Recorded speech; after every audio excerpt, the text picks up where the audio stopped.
25 जून 2009 Los Angeles का एक आम दिन था। दोपहर करीब 2:30 बजे टीवी चैनल वेबसाइट पर खबर आई कि king of pop Michael Jackson अब नहीं रहे। खबर आते ही सन्नाटा छा गया। कई लोग सड़कों पर ही बेहोश होने लगे और पूरे लॉस एंजलिस में मातम छा गया। चंद मिनटों में ही ट्विटर, विकिपीडिया यूज़र ट्रैफिक से क्रैश हो गए। दुनिया भर के लोग जानना चाहते थे कि 150 सालों तक जीने की चाह रखने वाले माइकल जैक्सन अचानक महज 50 साल की उम्र में कैसे मर सकते हैं। उनकी मौत दवाइयों के ओवरडोज से हुई थी। इन ओवरडोज की वजह से उन्हें हार्ट अटैक आया था। वो 150 सालों तक जीना चाहते थे। उनका मानना था कि कभी ना कभी साइंस इतना आगे निकल जाएगा कि जो मरे हुए लोग हैं उन्हें भी जिंदा किया जा सकता है। और इन्हीं सभी रिसर्चों के लिए उन्होंने घर पर ही वैज्ञानिकों को भी रखा था। वो 150 साल से ज़्यादा जीना चाहते थे, जिसके लिए उन्होंने अपने घर पर ही 12 पर्सनल डॉक्टर्स की टीम रखी थी जो उन्हें दवाइयाँ और सही डाइट देते थे। यहाँ तक कि माइकल का खाना भी पहले लेबोरेटरी में टेस्ट होता था, फिर वो खाते थे। वो मौत को अपने काबू में करना चाहते थे। हर चीज़ के लिए उन्होंने डॉक्टर्स को पहले से ही रेडी रखा था। अगर उनके शरीर का भी कोई अंग खराब हो जाता, इसके लिए भी उन्होंने ऑलरेडी डोनर्स तैयार रखे थे। पर वो कहते हैं ना, मौत से कोई नहीं बच सका है।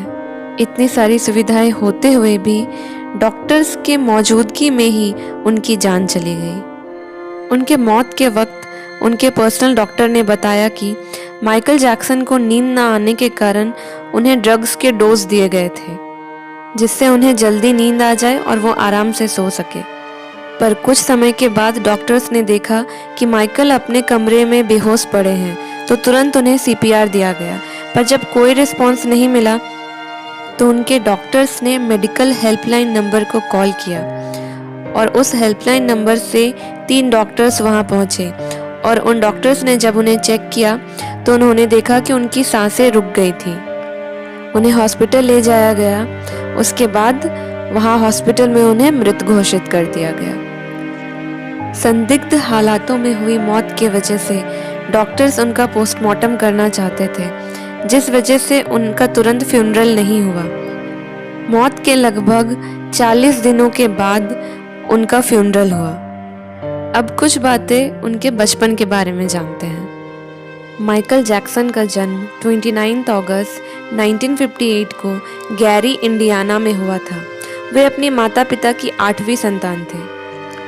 उनका पूरा परिवार जैक्सन स्ट्रीट में 2 कमरों के मकान में गुजारा किया करता था। उनके पिता जोई जैक्सन एक पूर्व बॉक्सर थे जो गिटार बजाते थे। वहीं उनकी माँ कैथरीन भी पियानो परफॉर्मर थी। उनके घर के हालात ठीक नहीं थे, इसलिए उनके पिता ने 1964 में जैक्सन ब्रदर नाम का एक बैंड बनाया, जिसमें सारे भाई बहन मिलकर स्ट्रीट परफॉर्मेंस देकर कमाई करते थे। माइकल के पिता उन्हें कुछ खास पसंद नहीं करते थे। वो अक्सर माइकल की नाक और उनके चेहरे की बनावट का मजाक उड़ाकर उन्हें पीटते थे। एक इंटरव्यू में माइकल ने बताया था कि उनके पिता परफॉर्मेंस बिगड़ने पर उन्हें बेल्ट से बुरी तरह पीटा करते थे। इससे माइकल के जहन पर बुरा असर पड़ा था। जब माइकल 7 साल के हुए तो 1965 में उनके ग्रुप का नाम जैक्सन 5 पड़ गया और वो उसे लीड करने लगे। जैक्सन 5 लगातार अपने गाने लॉन्च करने लगा और उन्हें US में पहचान मिलने लगी। 1977 में जैक्सन 5 बैंड टूट गया और माइकल न्यूयॉर्क सिटी आकर फिल्मों में काम करने लगे। उनकी पहली फिल्म द वीज थी, लेकिन ये फिल्म फ्लॉप हो गई। इस फिल्म के म्यूजिक डायरेक्टर ने माइकल का टैलेंट परखते हुए उनके साथ 3 सोलो म्यूजिक एल्बम लॉन्च किया, जो लोगों ने काफ़ी पसंद किया। इसी बीच 1978 में माइकल एक बार परफॉर्म कर रहे थे तो डांस करते हुए उनकी नाक टूट गई। उनकी राइनोप्लास्ट सर्जरी करवाई गई, जिसके बाद उन्हें सांस लेने में तकलीफ होने लगी। इसके चलते उन्होंने कई दिनों तक गानों से दूरी बना ली और करियर की शुरुआत से पहले ही उनका ब्रेक लग गया। इसके ठीक 1 साल बाद उन्होंने कमबैक किया और कई हिट देते हुए अपनी पहचान बनाई। 1982 में माइकल का छठा म्यूजिकल एल्बम थ्रिलर रिलीज हुआ, जो दुनिया का सबसे ज़्यादा बिकने वाला एल्बम बना। इसकी टोटल 7 करोड़ कॉपीज बिकी थी। इस एल्बम को 8 ग्रैमी अवार्ड मिले थे। माइकल हर एल्बम सेल पर $12 रॉयल्टी लेकर दुनिया के सबसे ज़्यादा रॉयल्टी लेने वाले स्टार बन गए। 1983 तक African American Michael Jackson dark skin tone के थे, लेकिन इसके बाद से ही उनका स्किन कलर अचानक लाइट होने लगा। विवादों में आने के बाद उनके स्किन डॉक्टर ने बताया कि उन्हें विटिलिगो की परेशानी है, जिससे उनके शरीर में सफ़ेद काले धब्बे बन गए हैं। उन धब्बों को छुपाने के लिए माइकल सफ़ेद मेकअप करते थे। इस ट्रीटमेंट के लिए उन्हें स्किन ब्लीच करवानी पड़ी और वो गोरे हो गए। लोगों ने रेसिज्म के आरोप लगाए कि जैक्सन अफ्रीकन स्किन टोन बदलना चाहते थे, इसलिए उन्होंने ब्लीचिंग का सहारा लिया। कई लोगों का ये मानना था कि जैक्सन अपने स्किन और अपने कलर को लेकर बहुत ज़्यादा चिंतित रहते हैं। कुछ लोगों ने तो ये तक कह दिया था कि वो बहुत ज़्यादा रेसिज्म करते हैं। उन्होंने अपने काले माता पिता को छोड़कर भाड़े के गोरे माँ बाप रखे थे। माइकल के मौत के बाद उनकी मां ने दावा किया कि माइकल ने विटिलिगो से छुटकारा पाने के लिए कुछ सर्जरीज करवाई थी, लेकिन फिर खुद को सुंदर बनता देख उन्हें कॉस्मेटिक सर्जरी करवाने की लत लग गई थी। वो खुद को सुंदर रखने के लिए बहुत सारे इंजेक्शंस लगवाया किया करते थे। वो हमेशा खुद को जवान रखने के लिए ऑक्सीजन बेड पर सोया करते थे। वे अपनी वॉइस पिच हाई रखने के लिए फीमेल हार्मोनल इंजेक्शंस के शॉट भी लिया करते थे। माइकल जैक्सन ने एक चिंपैंजी को गोद लिया था, जिसका नाम बबल था। वो अपने हर टूर पर बबल को अपने साथ रखा करते थे, पर बबल की जब उम्र बढ़ने लगी तो वो एग्रेसिव हो गया और ना चाहते हुए भी माइकल को उसे एनिमल रिसर्च सेंटर छोड़ना पड़ा। 1993 में एक 13 साल के लड़के ने माइकल पर हैरासमेंट का आरोप लगाया, पर बाद में सबूतों की कमी के कारण कोर्ट ने इस केस को सेटलमेंट कर दिया।